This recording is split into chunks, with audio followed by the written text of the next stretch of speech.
And I can tell you from experience that I can no longer arm curl 60-pound barbells. I can no longer do that. Because HRT does not really do the thing that people tend to think it does. So, yep. Anyway, it has an effect on what your body can do. And I feel like that's pretty obvious.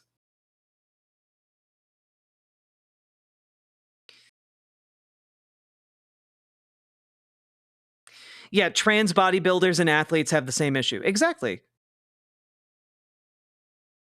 That's the point I was trying to make. Speak for the left. As you just saw there, 67% of Democrats have a position that is actually to the right of mine. I say that trans girls should be allowed to play in girls' sports in high school. 67% of Democrats say no, not allowed in any women's sports. So I'll work on my Democratic brothers and sisters, and we'll try to get. Yeah, but why not make the actual consistent argument, which is that you also believe that trans girls, like you should also believe that trans girls should be able to participate in college and professional sports, but you don't believe that. And the reason people are criticizing you for that stance is because you haven't talked about it other than to say that trans women and girls are men. And that's just not, it's just not true. The science doesn't bear that out. I'll try to get him to my position on that. Nothing wrong with disagreements. And if Emma, Francesca, and others can convince 79% of the nation that is opposed to that to come over to that side, fantastic, happy to have it, okay? So I think where the issue comes in is when things get personal. So we got 3 rules, generally speaking, on air here at TYT. Oh, sorry, Van Briggs. Relatively bright lines. So one is, and I say relative, I'll explain that in a second. One is no lying, 2 is no threats of physical violence, and number 3 is don't denigrate personally the other hosts in the network over and over and over again. And I say relatively bright lines because it should be. Wait, so that means you can denigrate other people on the network like a few times? Like, what are you doing? Cenk is appealing to populism because he wants to run for president in 2028. Holy shit, that'd be funny. Holy shit, please let him try to run for president again. I need there to be a perpetual Jeb in the race, you know? Be relatively easy to follow, but I get that people have disagreements about, hey, what's a lie?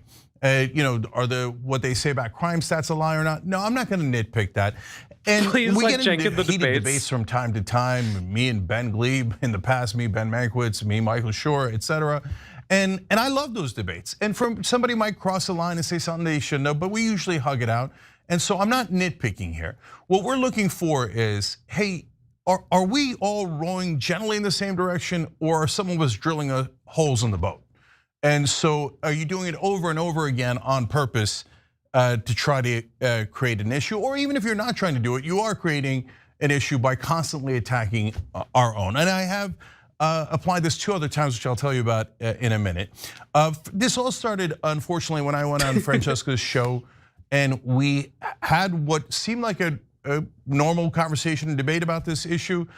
Okay, as somebody who watched the debate, you came out of it looking like a psycho, Cenk. You laughed at her idea that Donald Trump, the guy who ran on mass deportations, would make concentration camps, would make deportation camps. Like that's you came across as woefully out of touch. Until it made a turn, and this is part of the turn. Let me show you.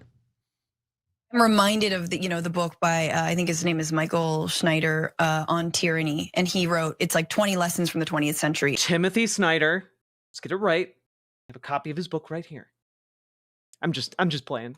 About authoritarianism and fascism. And one of the things that has come to mind when you say my strategy will protect us is he has this chapter, I'm gonna bring it up, the first part of it called Do Not Obey in Advance. And he writes, most of the power of authoritarianism is freely given. In times like these, individuals think ahead about what a more repressive government will want and then offer themselves without being asked. A citizen who adapts in this way is teaching power what it can do. In other words, you don't have to do the sort of crackdown on the left around speech because I'm going to do it for you, or you don't have to come to me. Cracking down. Again, you're misstating it. I'm doing the exact opposite.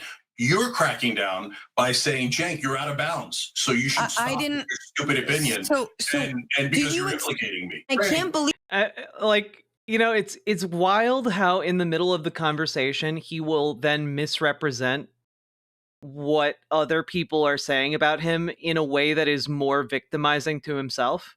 Like, oh, just shut up with your stupid opinion, Cenk. And it's like, no one.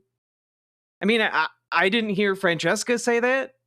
Maybe other people on the internet did, but Francesca didn't do that. Even I haven't done that. And I get pretty spicy with my language, you know, like. Believe that a guy who I used to admire and who I thought had a lot of fight is trying to scratch the back of people who absolutely would never do the same for them. So we just spent an hour and a half me explaining how I'm not scratching their back. I'm trying to get but I can show you more clips, to agree with us on things we believe in and we've always believed in. And you go back to scratching their back. At least the trains will run on time. The train's running on time, presumably a reference to Germany. I'm the collaborator. No, it's not a reference to Germany. It's a reference to Italy, to Mussolini making the trains run on time. Man, I know it's a small thing, but like you've been active in politics for like 30 years, man. That's not like some deep lore right there.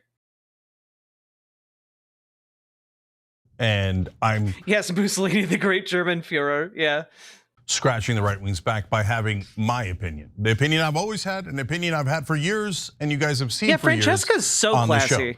The show. But if you don't agree with Francesca in that particular case, and some other folks in the extreme left, well, you're not allowed to have that opinion. That is immoral by definition. And how dare you disagree with them? That makes you a right winger, a collaborator, et cetera. But if you say, hey, Cenk, look, I know that she's quoting someone, collaborating with an authoritarian government and saying that that's what you're doing and you're helping the right wing, and that she's not open to the idea of, hey, maybe there's a different strategy and a different opinion on this that gets us the same result, protecting trans folks or whichever topic we're talking about.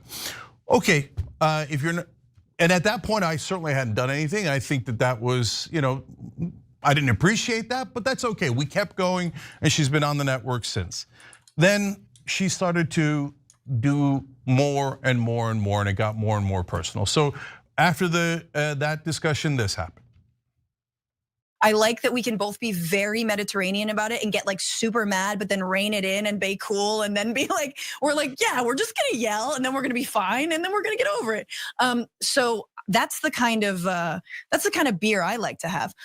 Yes. Thank you. 2 days later. I mean, I have my own thoughts on like why he's doing it. I think, if you think your brain was broken by the 2024 election, I think we're looking at a case where someone's brain was broken even harder.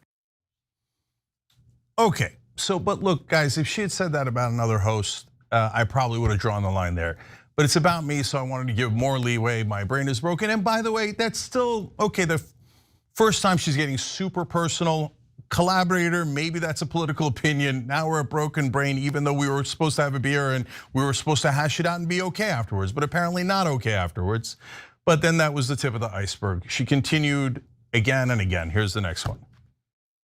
I do think it's sad that even though they allow people like us into the fold and the fray, they refuse to learn from us or listen to us. And I think that when you have been doing this work for so long, and you still cannot grasp the idea of intersectionality, how race and gender and class all intertwine with one another, and how the fascist goal is to divide us based on these lines. I don't even know I don't know like who you are. Like I'm not even I don't even know if you're smart. You know what I mean? I don't even know. First of all, I don't know who your political mentors are. I don't know who you look up to. I don't know what your touchstones are. I don't know if you know your history in terms of like civil rights, women's rights, gay rights struggle in this country. I don't know anything. I call into question all of that. It sounds like you are just an opportunistic mouthpiece who wants clicks time and time again. Okay, so obviously it's getting deeply personal there. Opportunistic mouthpiece, can't grasp simple concepts, not smart.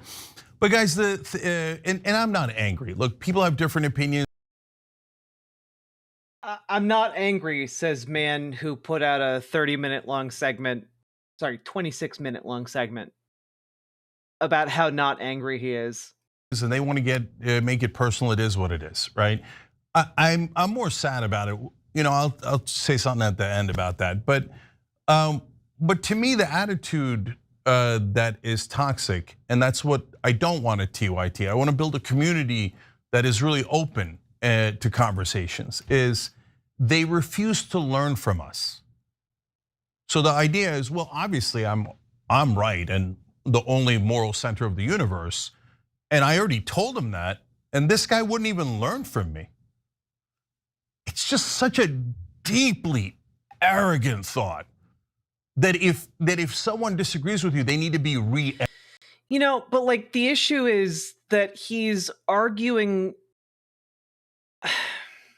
He's just upset about what she said, which, like, fair enough.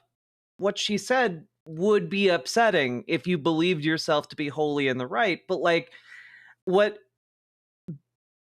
is disturbing to me is the complete lack of engagement in her actual points or criticisms of his positions, right? Like, none of this is actually engaging with the substance. It's just like, you are saying I disagree with you, and you're saying I need to be re-educated. It's like, well, she disagrees with you because you are out of touch with what the facts are.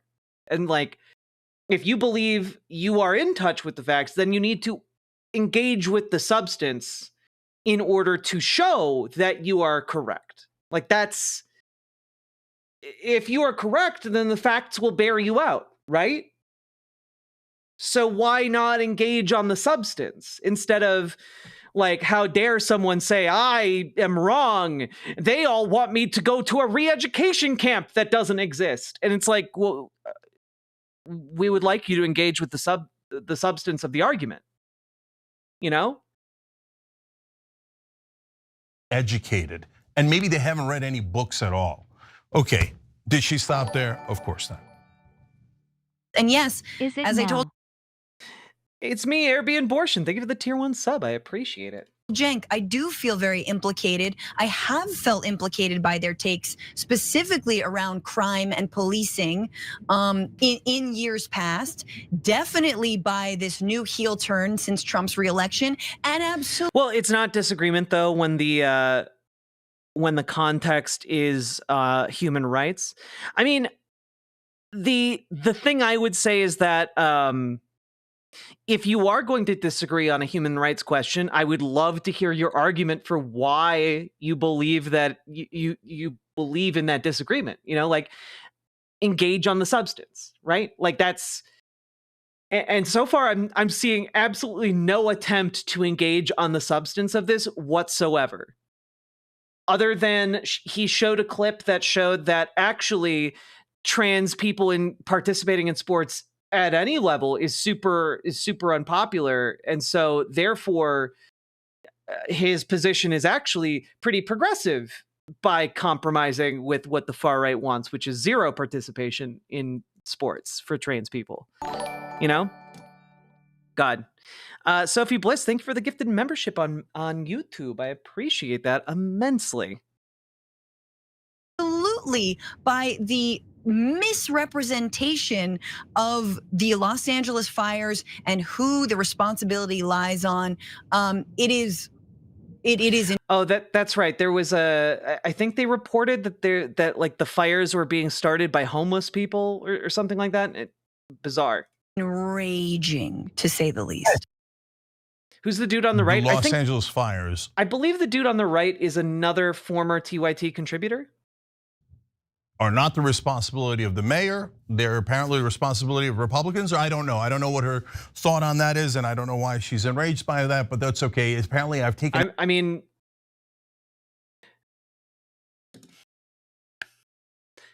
but you're the one who included the clip. You're the one who included this clip into your video. So why don't you know what she's talking about? Did you not watch the video? Like, did you not watch the video you included in your own video?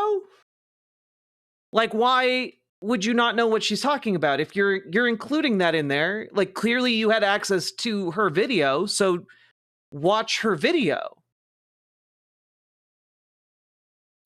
Like, am I on crazy pills for thinking that like you can just watch the clip, the full clip of that you put in your show? Like the full context is available to you?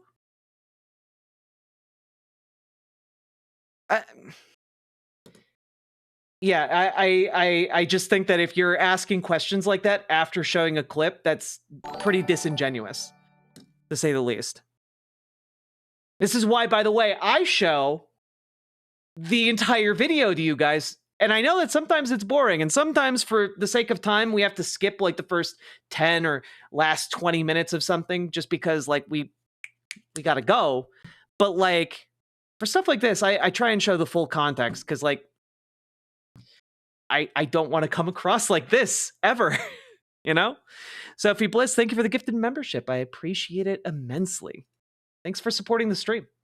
In a heel turn. By the way, all those folks, not just Francesca, but others that told you we're right wing, you watch the show every single day, you see us criticizing Trump and Elon Musk over and over and over and over again, telling you how they're going to do a $4.5 trillion robbery in those tax cuts. Yesterday, we talked about how they're already, hammering Social Security and costing good Americans, I'm sorry, robbery in those tax. I told you we're right wing. You watch the show every single day. You see us criticizing Trump and Elon Musk over and over and over and over again, telling you how they're going to do a $4.5 trillion robbery in those tax cuts. Yesterday, we talked about how they're already, hammering Social Security and costing good Americans, what they need from Social Security, how they're going to cut $800 billion from Medicaid, how there's a series of robberies on the way, et cetera. But it's okay, let's just simplify things and say anyone who disagrees with us a little bit is a right winger. But the good news is, at least Francesca will not be implicated in it. I mean, you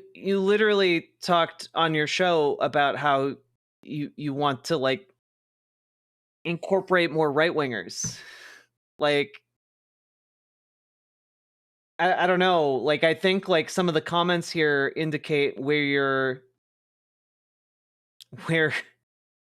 your priorities are, folks.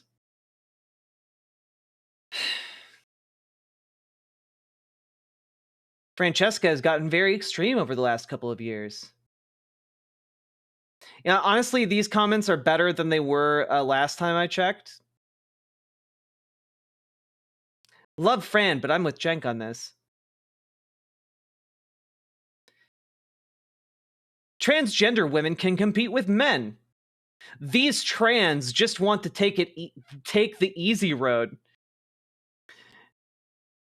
Yeah, bro. I became one of the most reviled types of people in the country and can't travel outside of my state anymore for fear of arrest if I use a bathroom wrong, because I wanted to win at the sports I'm not playing.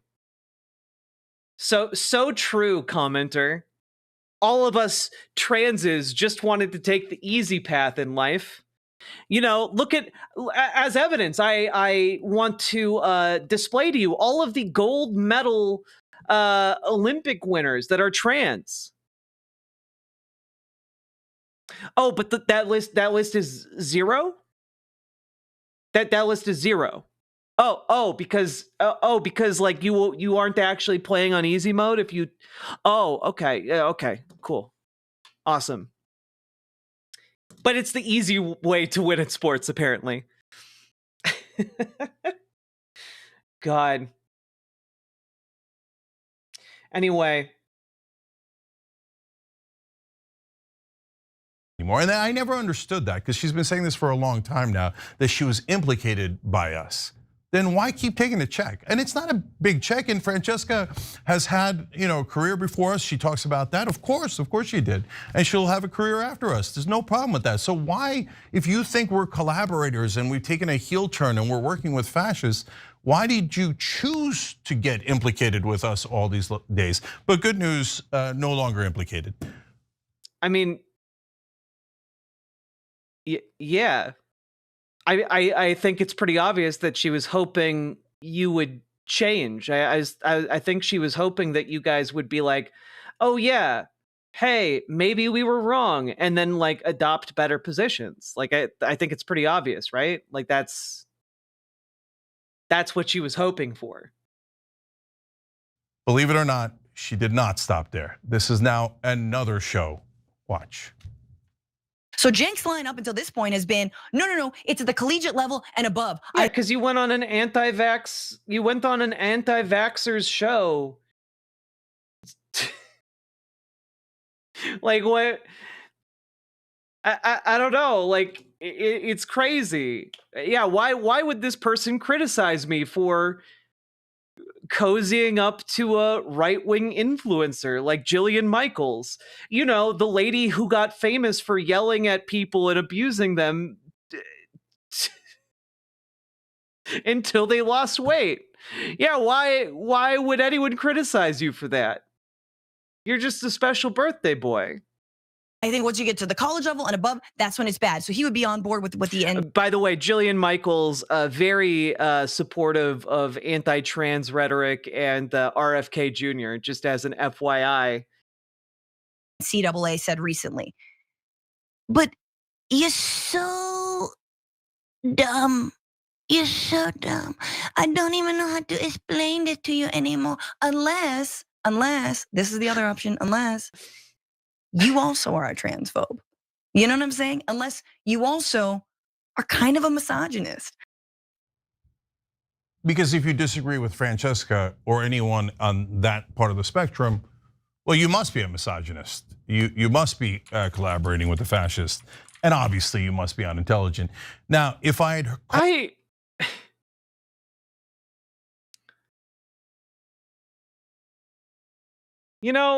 like,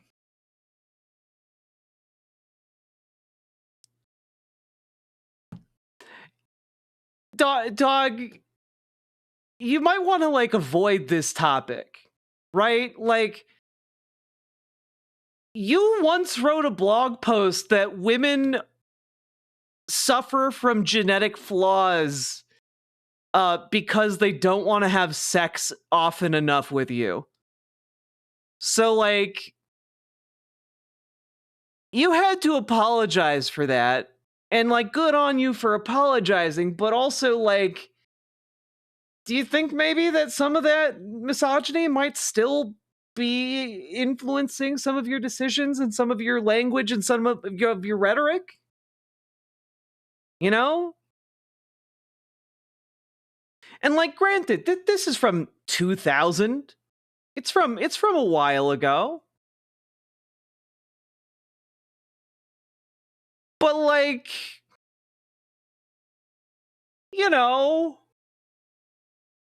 I live in Miami now. There are an incredible amount of outrageously hot women here. In fact, there are more beautiful women here than any other city I have ever seen. The only problem is, after seeing these girls every day and not being able to have sex with them, after a while, you begin to lose your mind.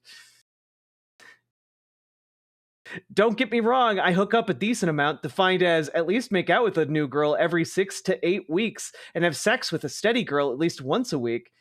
But it seems like there is a sea of tits here, and I am drinking in tiny droplets.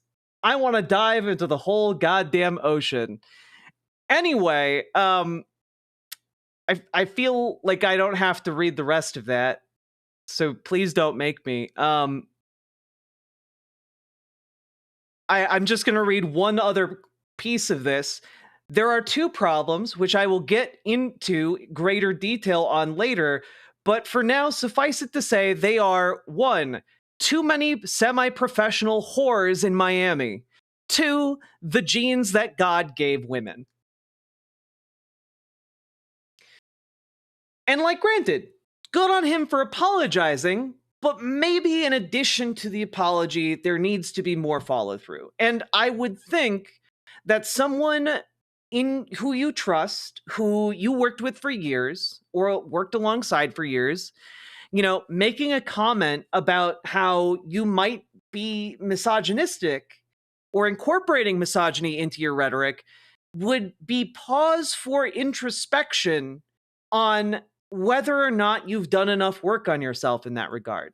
And like, that's not like me saying like I'm above reproach either. Like, I know I have influences in me that are negative. Like, I do introspection constantly because I grew up in an evangelical conservative household. I have that in me, ingrained into my psyche. And so for me personally, like, I'm aware of that and I think about it a lot. And I try to make sure that it is not the thing that is guiding my actions, like remnants of those ideas or those bigotries. I try and make sure that, like, I'm aware of where I came from when I speak.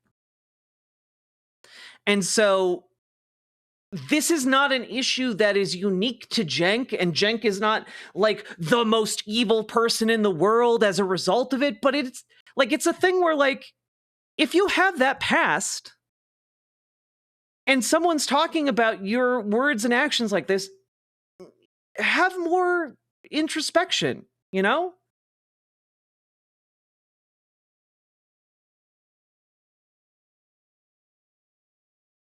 No, Johnny Ramo, I agree with the scientific research.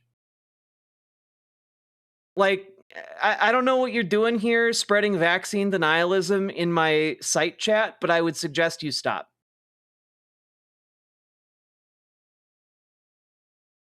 Called her dumb, I wonder what her reaction would have been. My guess is nuclear. But I didn't call her that because we have a disagreement. We have a political disagreement. You don't need to make it personal. Not done yet. One last one. What has it got you? What did it get you? When you go and share a stage with Dr. Phil, what did it get you? Nothing. Yeah, and also, you know what? Maybe you should be criticized for uncritically platforming Dr. Phil on your show. I watched some of that interview. There's remarkably little pushback. And that's really bizarre because it's coming on the heels of Dr. Phil having participated in ICE raids to round up and do mass deportations. It's, like, Dr. Phil has apparently been eyeing a run for elected office. Like, one would think that part of your duty as a journalist would be to question him on these things. Discuss his past.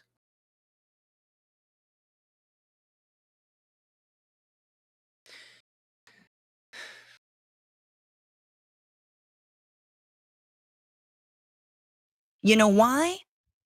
Because you look like a bitch. You know what I'm saying?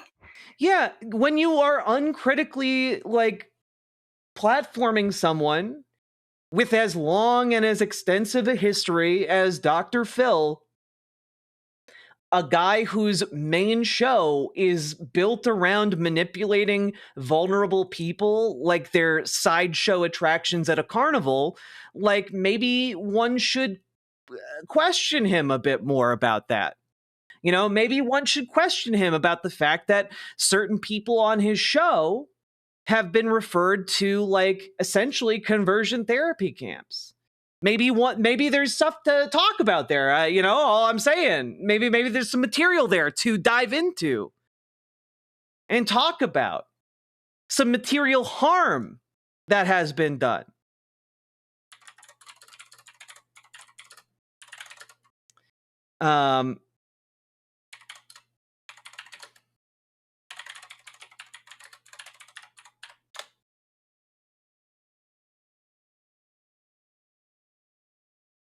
Like, I don't know. Like, maybe there's stuff to talk about here, especially related to, you know, folks you've talked about on your show in the past. You know, like the Cash Me Outside girl. How about that?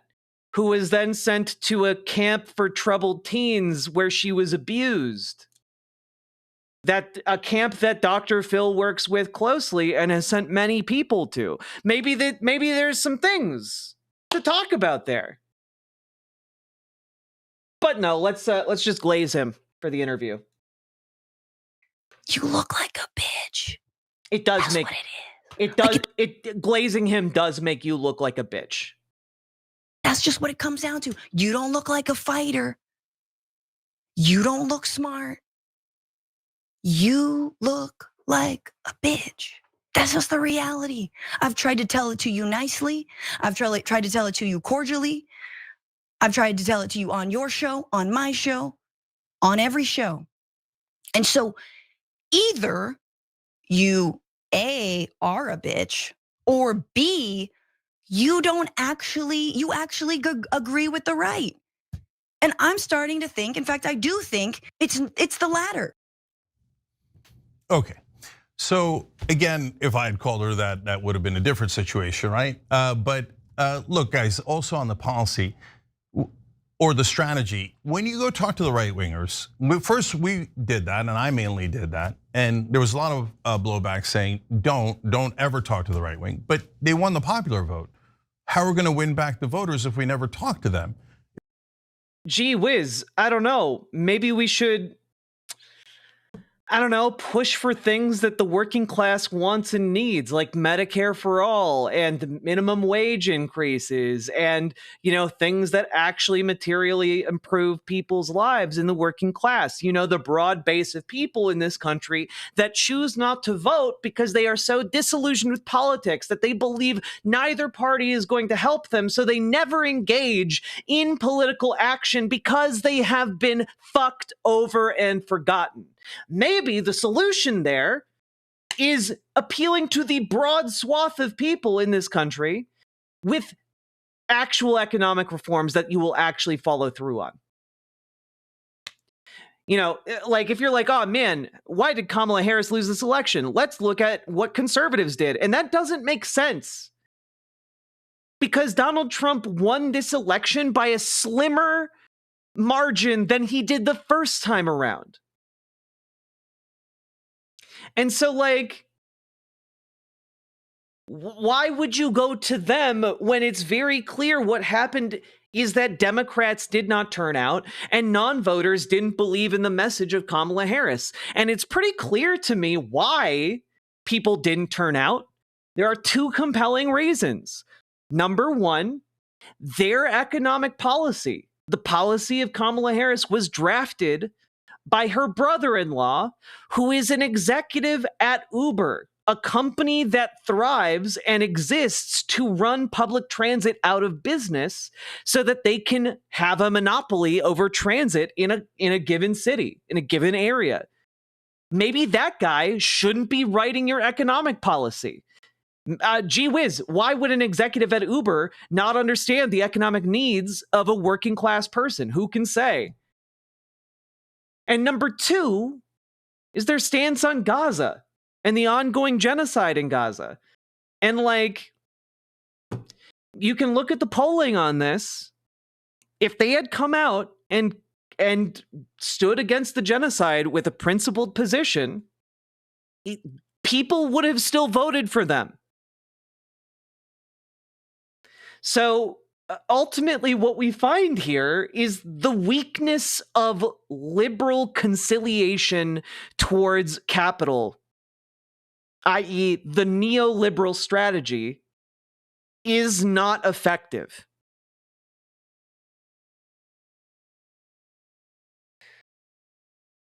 That did not take me a long, in-depth conversation with right-wingers. It is just a basic understanding that people on the right in the working class would vote for a leftist running on a working class agenda.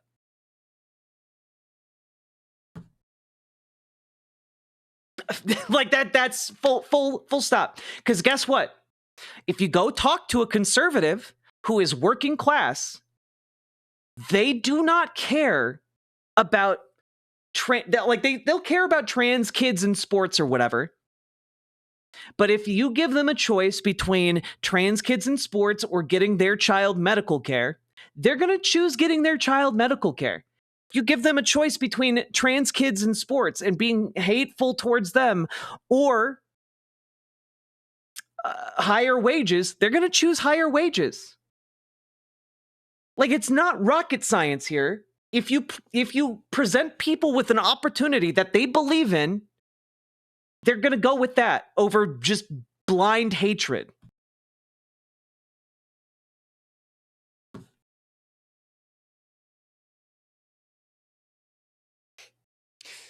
If we don't win him back, we can't ever win an election. And that doesn't mean the far end of like, I mean, goddamn, it's not a mystery. You can see why people still like Bernie Sanders, even though he's like 84 goddamn years old. They turn out in the tens of thousands to see him. It means independents that voted for Trump and maybe some right-wing populists that voted for Trump. Now I've noticed that faction is now saying, well, I mean, of course we should talk to the right, but we should only yell at them or we should only accost them. That seems like a really productive conversation. And now I guarantee you they'll say, no, I don't mean just yell at them. Liberals aren't willing to fight against the rich. I think some liberals are. Maybe not in aggregate, maybe not liberal politicians in general, but I think that there are some liberals who are, at the very least, willing to recognize that that is the winning political move, and that currently we are in a topsy-turvy world where they might need to do something like fight capital in a way they never thought was really on the table before. You know, I think that much like in the early 1900s, when working class folk who largely agreed with liberal ideas, or even with some conservative ones, took up arms and participated in the coal mining wars or the various uprisings against company towns, etc. They understood the need for it in the time. And I think material conditions do a lot to radicalize people against in the name of their material interest. Hope that makes sense. Airbnb abortion, thank you for the $75 We live in dono. interesting times, and it is maddening. I really appreciate it because it is infuriating the times we live in, but I really fucking appreciate your support.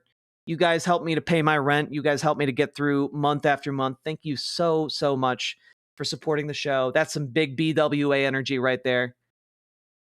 But just build coalitions, as Francesca said recently. Apparently, she's changed her mind about being a collaborator. But not with Trump voters. Well, who would it be if it wasn't Trump voters? Those are the folks on the edge of the middle of the spectrum that we got to. With the largest group of people in the country, Cenk. The non-voters. You galvanize them and you get them to turn out. First of all, there are more registered Democrats than there are registered Republicans.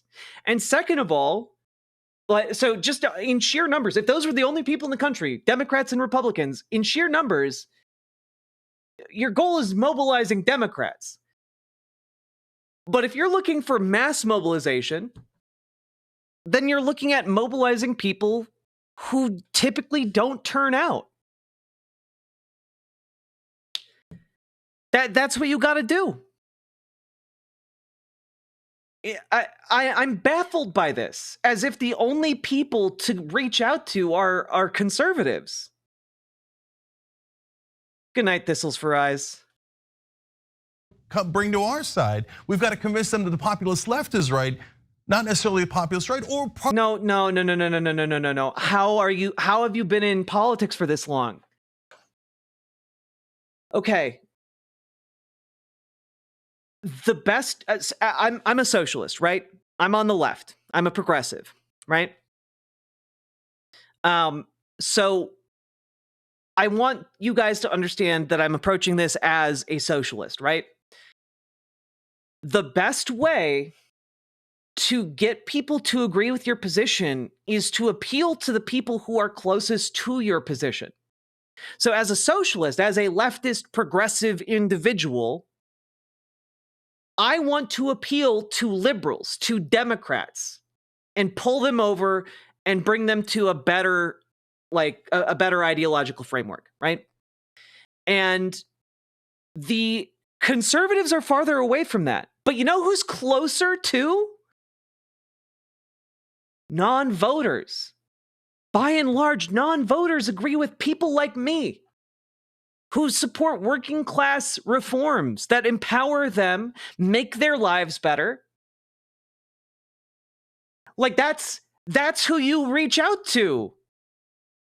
Yeah, the non-voters, the apoliticals, the libs, the people who typically just want to grill and chill. But you know what the people who just want to grill and chill want?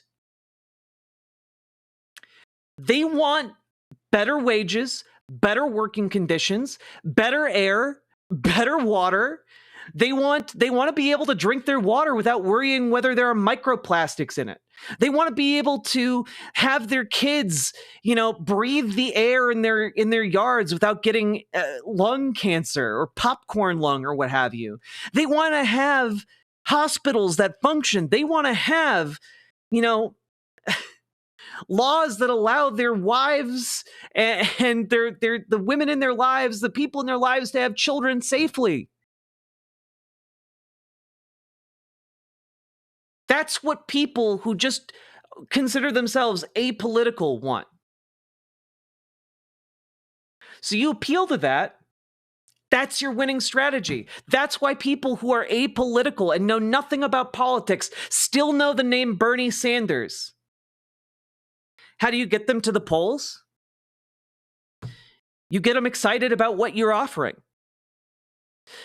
Because here's the thing, most of those people aren't going to pay attention for large stretches of time because they got other shit going on in their lives. They want to grill and chill. They want to come home from work. They want to watch the game. They want to chill out. But what you got to do, what breaks through that apathy is when they hear, oh, for real? If I vote for this guy, if I vote for this lady, like I just get healthcare and it's going to be cheaper. Everything's covered. Okay, I'll vote. That's one of the things. They have to understand the value prospect of going and voting. Because for so many folks, they just don't see the point because they feel like they're going to get screwed over either way. So you make them a value proposition from someone that they believe in. Someone who has authenticity, someone who is not some kind of scumfuck who's going to screw them over. And that's why Bernie Sanders was popular, because people could believe him. He had a career dedicated to calling for the same things over and over and over again. And then suddenly he had a nationwide platform. And people flocked to it. Because once you make it into the grillin' and chillin' demographic, they're going to be like, hey, Jim down at the hardware store. Hey, you hear about this guy? He's going to get my, my kid. He hasn't been covered by health insurance for years, but he's going to get us health insurance if we vote for him. You plant your flag and your values. And those values need to be action, doing something,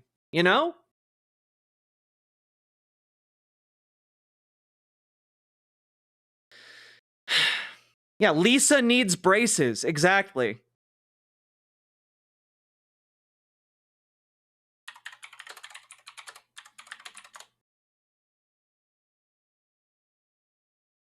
It's basically the same deal, except we get a free keg of beer for our meeting. Yay!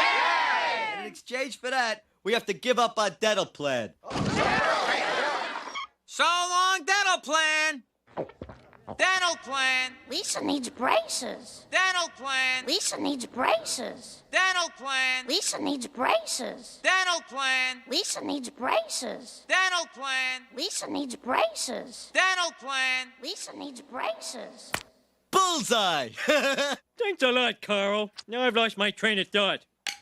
Dental plan. Lisa needs braces. Dental plan. Lisa needs braces. That's essentially the non-voters like conundrum in a nutshell. Jack is joking about Jim at the hardware store, but I've literally worked on campaigns. We got volunteers to show up because their friends said, hey, this guy's pretty great. He's not a useless sack of shit like our current counselor. No, but like I'm not even joking. It's just like Jim at the hardware store is like my go-to guy, you know, like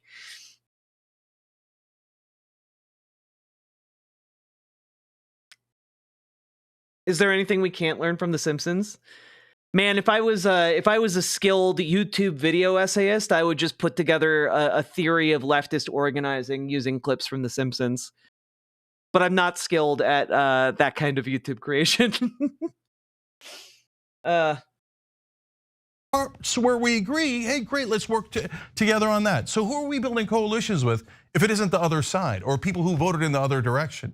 And if non-voters, the biggest block of people.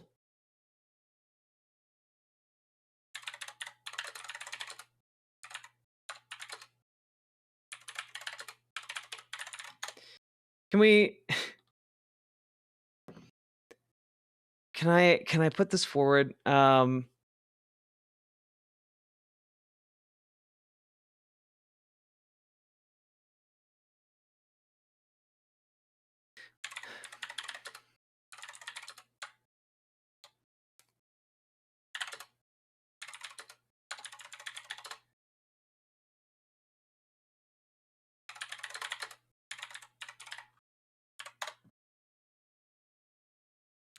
Man, I don't remember where I saw this.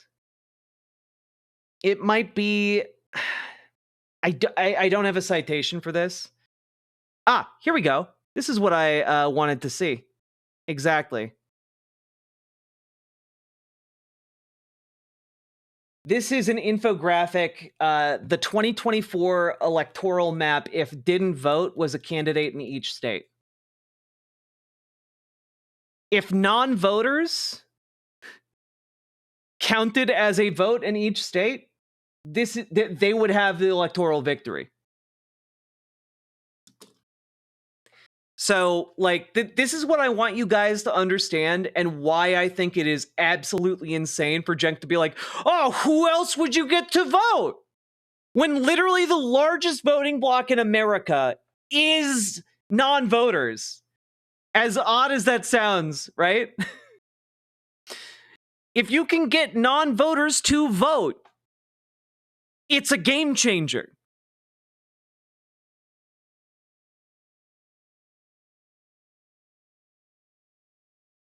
The state shouldn't be responsible for securing my livelihood and housing. That's what freedom looks like, unfortunately. I mean, then we just have a fundamental disagreement on what freedom is. Because I believe in positive freedoms. And positive freedom is the idea that you believe in empowering people to do what they want to do. And also an understanding that not securing housing, not securing a basic livelihood, those are decisions that have costs in society. So, like, there is a cost to society for allowing homelessness. There is a cost to society for destitution, etc. Right? Not only does it make society better to house the unhoused, but it's cheaper to society as well to house the unhoused. It's actually more expensive to you to live in a society where there are unhoused people. And the solution to making it cheaper to you is to house them. There are many studies on this. I've gone over them on stream a lot, but like, that's all I'll say. without going down another huge rabbit hole. If we talk to them, what are we doing? Only screaming fascists in their face? Or are we having a human conversation?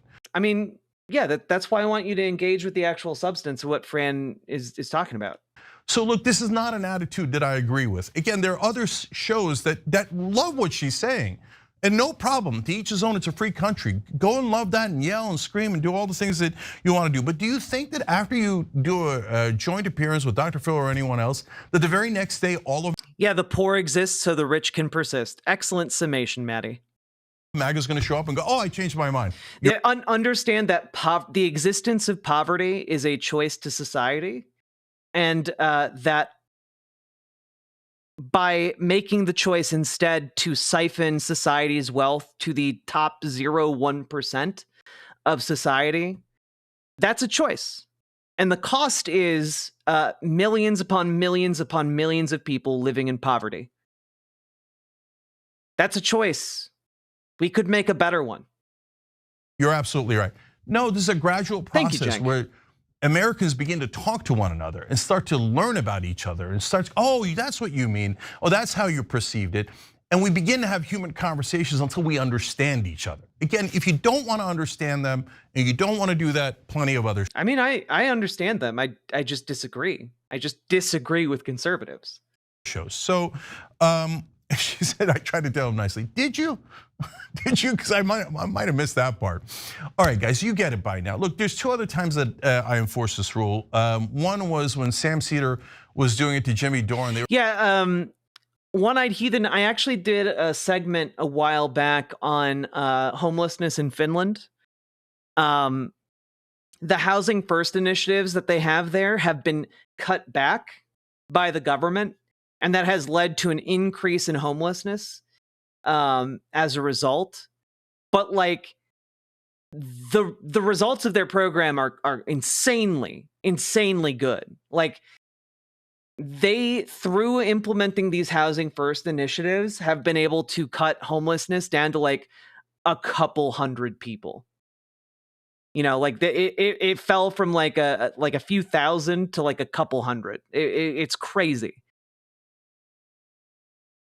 But like this is the thing, it directly relates. We could choose to spend our money as a society on ending homelessness rather than fueling a war machine, you know, or there are ways we can reorient our policy and talk about our policy to make it make more sense to folks.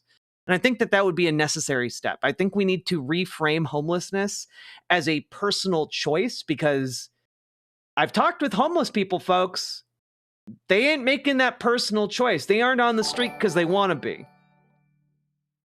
Keep up good work. Sophie Bliss, thank you for the $50 Canadian. I very, very, very much appreciate that. You know, thank you so goddamn much. But we need to reframe poverty, and we need to reframe homelessness as personal choices, because these people aren't choosing to be homeless. They aren't choosing to be poor. You know, like sometimes you get a bad break in life and there's just no way to recover from it on your own, because we live in a society. And sometimes in a society, people need to help one another. That's just, as my governor Tim Walz would say, that's just basic neighborliness. And honestly, like, I think we need to be a lot more neighborly to each other. They were both in the network. Sam's show was nominally in the network as part of our YouTube partner group, and that's what we were doing early on. And I was happy and thrilled with all the folks that were in it before. And then we stopped doing that since then. So God bless, no problem with that. And in terms of Sam and others leaving at that point, at different points from that network we were trying to set up. But while they were in the network, I said, Sam, you can disagree with Jimmy all you want. And in fact, I agree with you on that, on the policy you're criticizing him on. But stop doing personal insults. You're doing like personal insult after personal insult. So I talked to him about that. He wouldn't agree. He loved the personal insults. He wanted to keep going. And apparently that's That's a thing that he does like, and that's what he likes to do every time, apparently. And so, okay, that's it. Wait, wait, what? Sam Cedar loves personal insults? I mean, like, dog.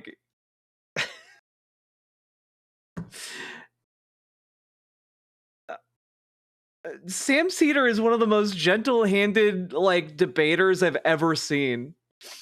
And Cenk is less so than Sam? Are you fucking kidding me? Dog, we've watched your show before, man. Sam, but we did enforce it before. And then, ironically, the second time we enforced it was against Jimmy Dore when he was doing it to Francesca. And he'd called her an effing liar, and he'd called her. I mean, Sage IO, the United States has exponentially more wealth than these countries. I have looked into it. If the United States deployed its wealth in housing first programs to get people off the street, we could do that. And also understand, leaving people homeless costs more money to the state and to taxpayers than housing them does.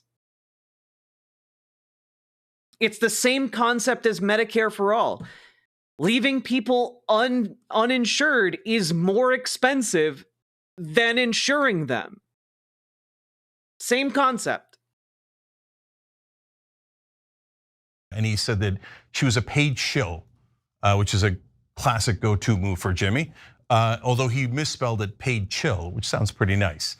And I said, Jimmy, you can't do that. Ironically, he's the only one who actually apologized and said, I won't do it again. And he apologized to Francesca. Francesca apparently thought, great. I'm allowed to do this, but no one's allowed to do it to me. Anyway, you guys get it. So I don't, like I said, I want everybody rowing in the same direction because we're trying to build something here. And what are you trying to build, Cenk? Live from the Polymarket studio in LA. Oh. You're trying to build a shrine to crypto gambling, I guess? I don't know. Seems like a bad idea to take money from a crypto gambling site.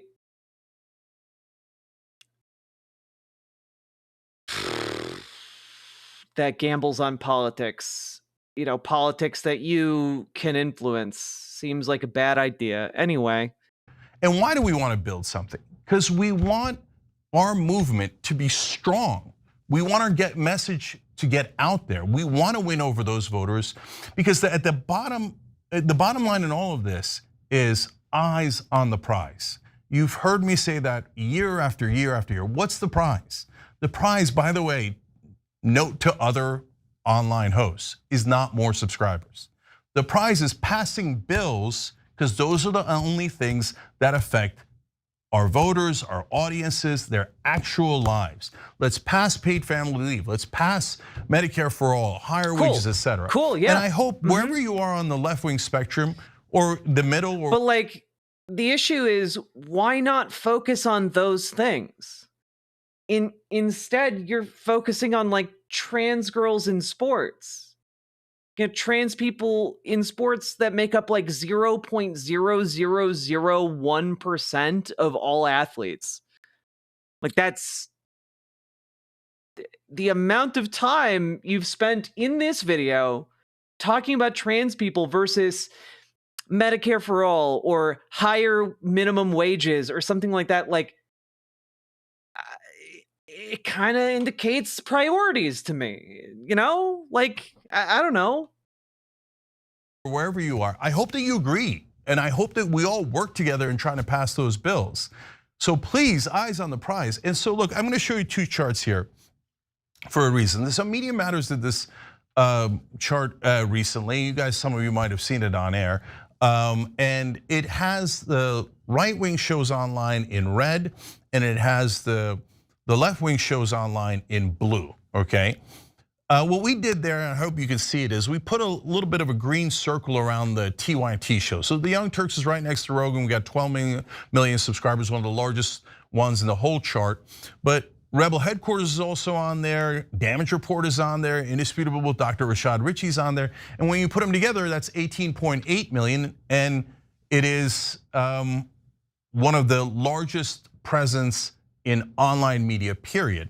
If you include our alumni, people that have been in part of the TYT network in one way or another throughout the years, then we're at 30.1 million subscribers with the way that Media Matters does it. Today, actually, when you include all the platforms that we're on, some of which Media Matters did not count, we're on. I mean, like if you played this game, you could also play it with conservative commentators as well, right? Like, I don't know if this holds up as well as he's thinking here. 27 million subscribers. Now, why do I? Wait, wasn't he talking about how subscribers shouldn't matter just 2 minutes ago? Yeah, but like he's moved on from that. I tell you that because guys, we're trying to build something. Is he seriously arguing that Ground News says he's neutral? Yes. Which, by the way, it's one of the, like, there's something that nags me about Ground News, guys. There's something that nags me about Ground News, and I can't put my finger on it, but I do not trust that service at all.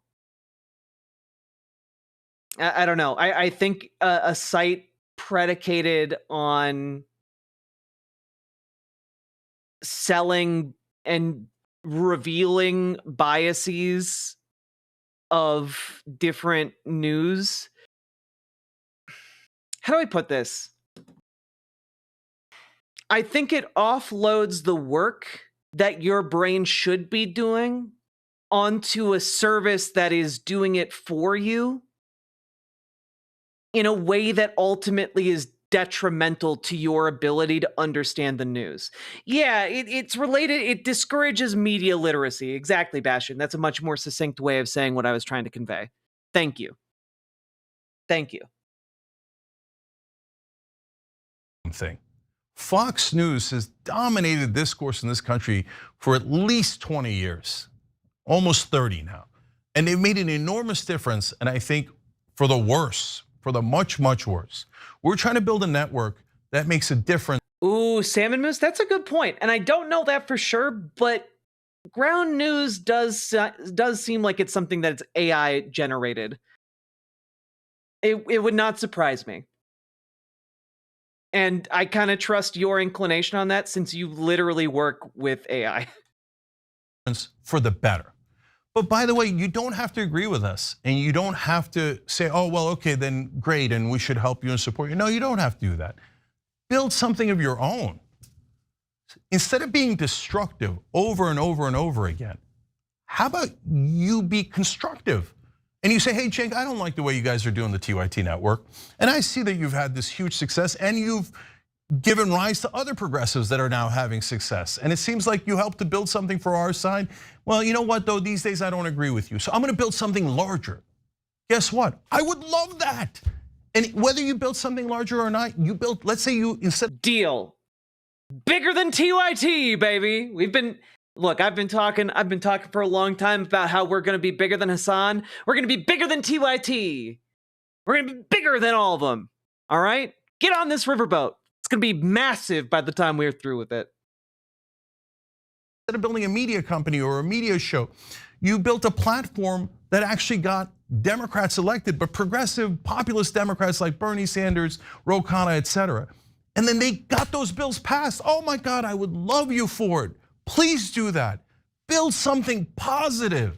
And that's what we're trying to do here, okay? So, and I don't say this just for Francesca, and the reason I'm doing this segment isn't just for her or to explain what's going on, but I do want to be clear with you. It's mainly to tell you what we stand for.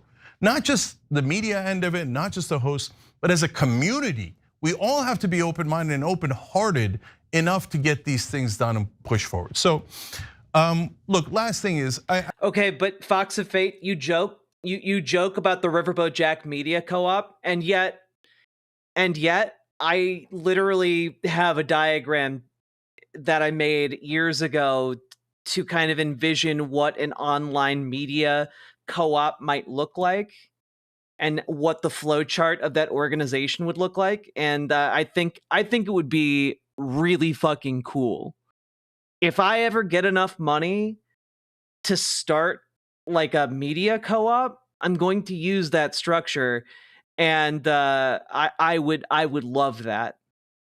I don't know if my show would be under that umbrella, but I would love to just like drop that seed, like help manage its kind of birth, and then just like let it go, you know? Let it operate. I think it would be I think there needs to be more cooperatively owned and operated media organizations. To make them truly independent in a way that like the Washington Post will never be. I wish Francesca well. I mean, she said those things, and I get it. We've got bad feelings these days, but all the power to her, okay? If she can convince the country to be on her side on all these issues, even the ones we disagree on, terrific. Try that. Try to make that happen. And no problem, happy to have it. Like she said, good career before, I'm sure she will afterwards. You can go check her out wherever she is. So I don't have hard feelings, I'm not angry, I'm just done with it. I want a positive atmosphere here where we fight for you guys. And we do that in all different ways. So if some hosts have a different idea on how to do it, great, let's have that conversation. We've had that conversations, those debates, those discussions, so we can get to the right answer and so we could help you guys decide what you believe instead of what we believe. So for folks who don't want to be part of that, bless your hearts. You know, it's wild how he spent so little time talking about what he believes and how on the substance he differs from what Francesca has been talking about, and like engaging with what her points are. Because like I've watched the things that he clipped from, she's making larger points in there and he does not respond to any of them. Go get him, Tiger, okay? But for folks who think, yeah, that's a great idea, and I'd love to pass the things that are in your populist plank, 6 incredibly popular policies, higher wages, anti-war, etc. Get money out of politics. So if we can do that together, whether we disagree on some issues or not, wonderful. But whatever you do, please row forward. Please be mindful of others that are, in this community. Care for each other, love each other, and let's try to be positive together. And let's go build something as we always do at TYT. Love you guys. We'll be right back. Every time you ring the bell, studio in LA. Doug, all right. What a disappointing statement, you know? It's so sad.